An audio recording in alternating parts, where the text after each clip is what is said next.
In the early 10th century, Central Europe was not a stable place. It was a frontier between worlds.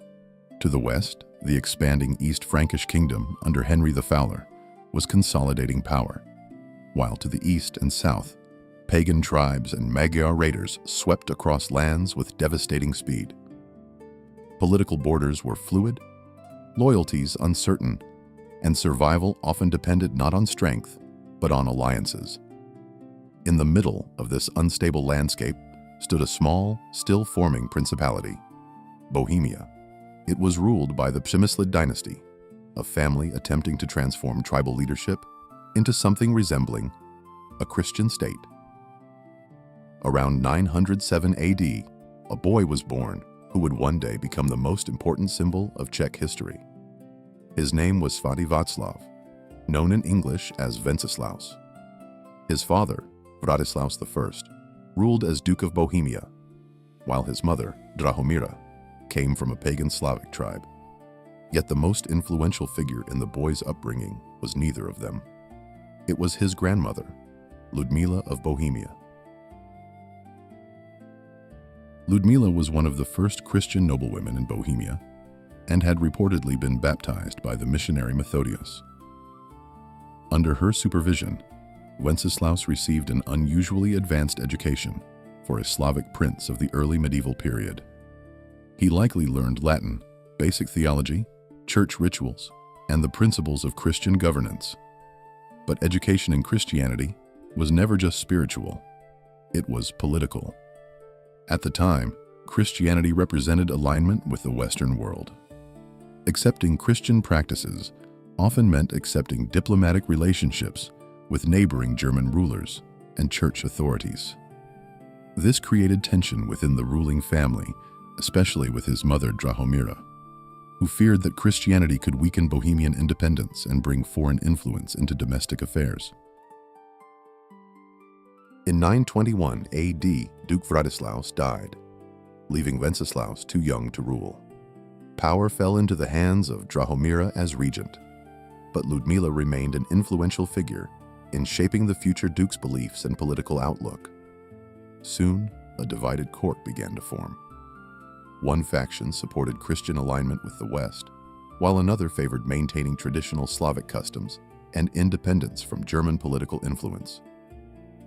Then came the turning point. At the castle of Tayton, Ludmila was murdered. According to later chronicles, she was strangled with her own veil by assassins, allegedly sent by Drahomira. This was not merely a family tragedy. It was a calculated political act intended to eliminate the most influential advocate of Christianization in Bohemia. Wenceslaus was only around 13 years old when his grandmother was killed, and this event would shape his understanding of power for the rest of his life. By approximately 925, Wenceslaus assumed full control of the duchy.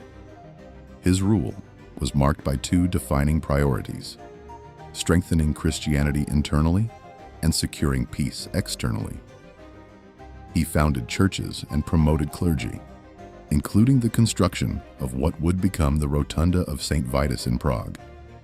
Some accounts suggest that he may have personally participated in agricultural work and even baked bread for the Eucharist, reinforcing his image as a pious ruler. More controversially, he reportedly sought to reduce the slave trade within his lands, possibly even purchasing slaves in order to free them. While difficult to confirm, such actions would have disrupted existing economic interests among the nobility. Yet his most politically significant decision was agreeing to pay tribute to Henry the Fowler. Some sources suggest this tribute included silver and cattle. To many nobles, this appeared as submission to a foreign ruler. To Wenceslaus, however, it may have been a pragmatic strategy to avoid devastating military conflict. Bohemia was not strong enough to resist the East Frankish kingdom in open warfare. Paying tribute meant survival and bought valuable time to consolidate power and stabilize trade routes. Internally, resentment began to grow. Wenceslaus had a younger brother, Boleslaus I of Bohemia. Unlike Wenceslaus, Boleslav appears to have been more assertive and politically ambitious. Historians continue to debate whether Boleslav opposed the tribute to Germany, the rapid pace of Christianization, or simply sought power for himself. It is possible that he was supported by members of the nobility who felt that Wenceslaus's policies weakened Bohemian autonomy and threatened traditional social structures. Over time, political disagreement may have evolved into open hostility. On September 28, 935, Boleslav invited Wenceslaus to a feast in Stara Boleslav. The invitation appeared peaceful, and Wenceslaus accepted. The following morning, as Wenceslaus approached the church, Boleslav confronted him. A struggle broke out. Wenceslaus reportedly defended himself and may even have overpowered his brother initially. However, Boleslav's companions intervened. One of them struck Wenceslaus down at the church entrance, where he died at the threshold of a sacred space. A Christian ruler murdered at a church door by his own brother. After the murder, Boleslaus I of Bohemia took power.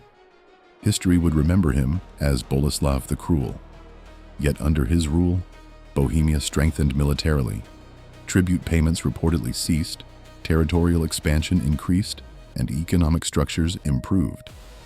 Ironically, the man who killed his brother built a stronger state. Yet he faced an unexpected challenge. The cult of Wenceslaus began to grow rapidly. Pilgrimages formed, stories of miracles spread, and within a few decades, Wenceslaus was canonized. Later in his reign, Boleslav ordered the remains of Wenceslaus to be transferred to Prague.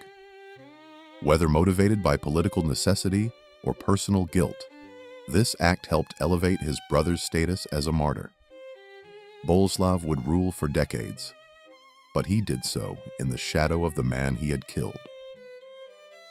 In the centuries that followed, Wenceslaus, baptized as a Christian ruler and later canonized, became one of the most enduring symbols of the Czech lands and their identity.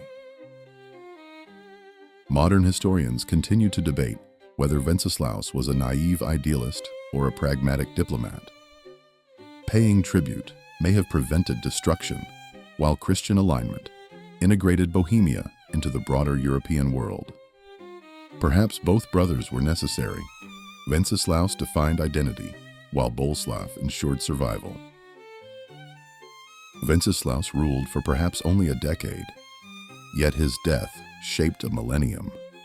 He did not conquer vast lands or led legendary campaigns. Instead, he positioned Bohemia within Christian Europe, and for that, he was killed. Yet in dying, he became immortal. If you enjoyed this video and would like to support the channel, consider subscribing so you don't miss future content about Czech history and culture. Leaving a like and sharing this video also helps more people discover stories that are often overlooked in mainstream history. If you're interested in learning more about the Czech Republic beyond what we can cover here on YouTube, you can also follow us on Instagram, where we regularly post additional content, historical insights, and short educational videos. Thank you very much for watching, and I hope to see you again in the next video.